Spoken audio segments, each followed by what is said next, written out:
Asal mula Danau Lipan. Pada zaman dahulu kala di Kalimantan Timur, terdapat sebuah kerajaan yang memiliki bandar besar yang dikunjungi kapal-kapal dari kerajaan lainnya. Perdagangan yang maju membuat rakyat hidup makmur dan berkecukupan. Kerajaan tersebut juga dikenal karena memiliki putri yang sangat cantik. Putri tersebut bernama Putri Aji Bedara Putih. Selain dikenal akan kecantikannya, Putri Aji juga dikenal dengan kepandaian dan kebijaksanaannya. Kecantikan Putri Aji bahkan terdengar ke berbagai negeri hingga ke negeri Cina. Suatu hari, Raja Cina pun berkunjung ke kerajaan tersebut dengan tujuan untuk melamar Putri Aji Bedara Putih. Kapal-kapal rombongan Raja Cina merapat pada bandar besar di depan istana Putri Aji.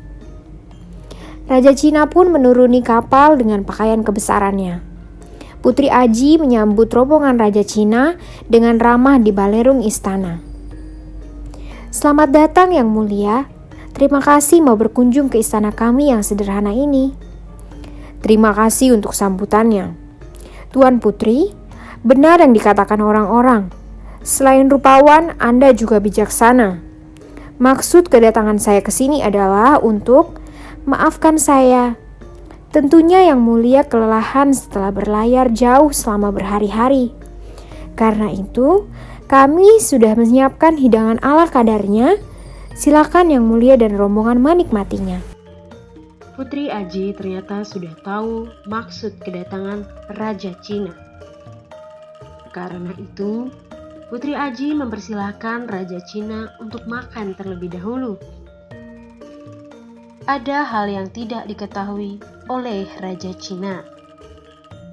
Ternyata, jamuan makan tersebut merupakan rahasia Putri Aji untuk menguji Raja Cina.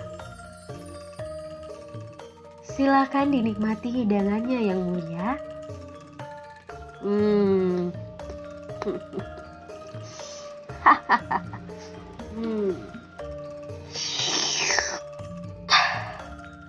Sungguh lezat makanan ini. Sang putri sepertinya kehilangan selera makan. Sebenarnya, apa yang terjadi?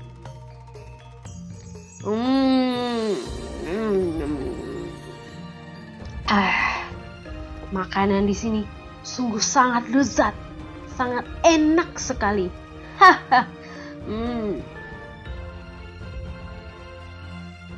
Ternyata Putri Aji merasa jijik dengan cara makan Raja Cina yang jorok.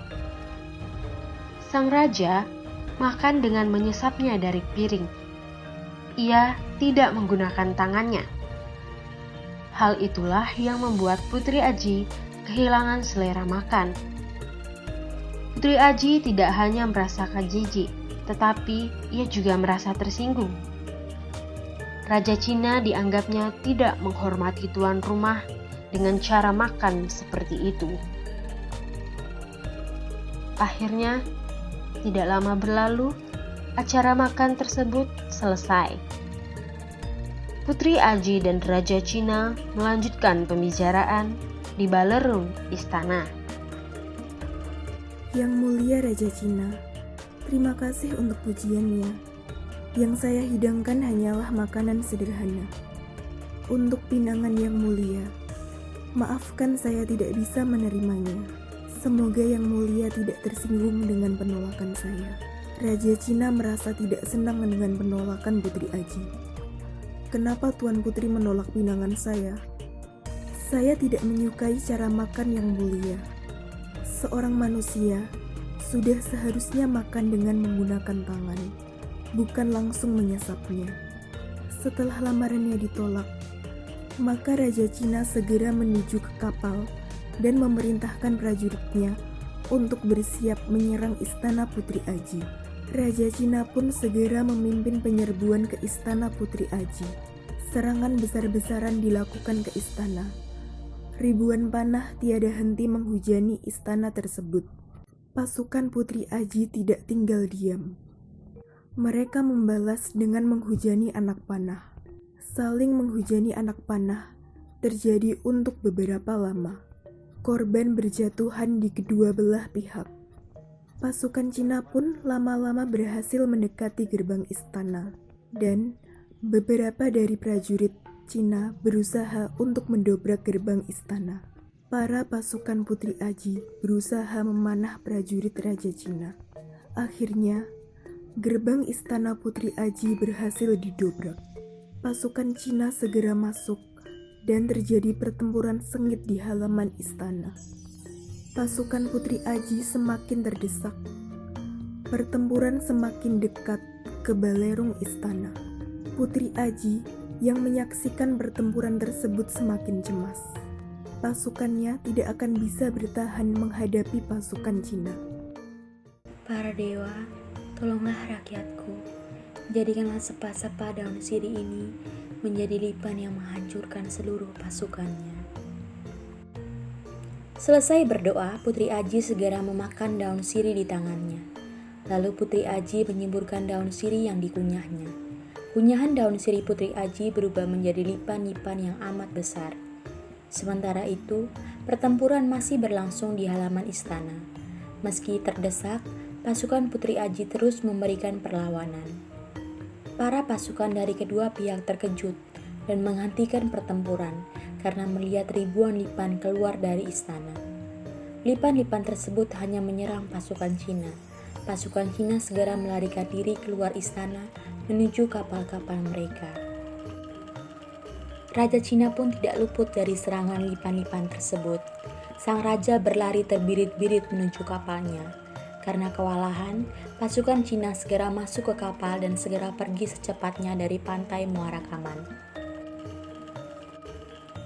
Namun, lipan-lipan tersebut tidak memberi ampun. Kapal-kapal pasukan Cina semua diserang lipan, begitupun dengan Raja Cina. Lipan-lipan tersebut mengerubutinya hingga tewas. Kapal-kapal pasukan Cina akhirnya tenggelam di pantai Muara Kaman. Tidak ada satupun kapal yang selamat. Keanehan pun terjadi. Laut yang menjadi tempat tenggelamnya kapal-kapal pasukan Cina tiba-tiba menjadi dangkal dan membentuk hamparan padang luas yang dipenuhi rerumputan. Hamparan padang ini kemudian dikenal dengan nama Danau Lipan. Sementara Putri Aji menghilang secara gaib setelah mengirimkan lipan-lipan untuk menyerang pasukan Cina. Makna dari cerita ini adalah setiap orang memiliki kebiasaan masing-masing. Janganlah menghina orang lain dengan perkataan kita. Jika seseorang berbuat salah, tegurlah dengan sopan agar orang lain tidak merasa sakit hati dengan perkataan kita.